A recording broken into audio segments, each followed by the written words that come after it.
on a un objectif aussi qu'il ne faut pas oublier, c'est d'éviter les manques à produire. Le shutdown, c'est de l'argent, 12 000 barils par jour. Si on dépasse un jour d'arrêt, c'est un impact sur le budget final de la filiale. Donc les équipes production vont être elles aussi partagées en deux pôles afin de mettre en sécurité les installations pour permettre tous les travaux des grands arrêts. On n'aura aucune goutte d'huile, aucune goutte de gaz dans aucun pipe pour pouvoir justement à tous les intervenants d'intervenir en sécurité. Après, nous avons la phase de construction proprement dit. Ensuite, maintenant, nous avons la phase de redémarrage.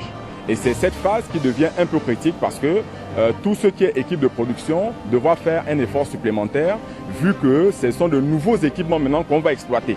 La réussite de l'arrêt, au-delà des aspects sécurité qui évidemment sont fondamentaux, passe par une durée d'arrêt minimale.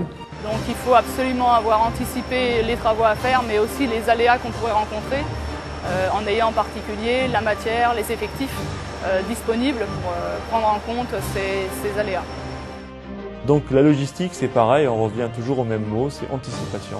Avec une gestion d'un POB très élevée, jour et nuit, nous avons des équipes en travaux. En termes de sécurité, pour le POB, nous avons 3 flottelles pour une capacité de plus de 800 personnes. Parce que les effectifs vont augmenter, on va travailler en 24 sur 24. Il n'y aura pas de répit.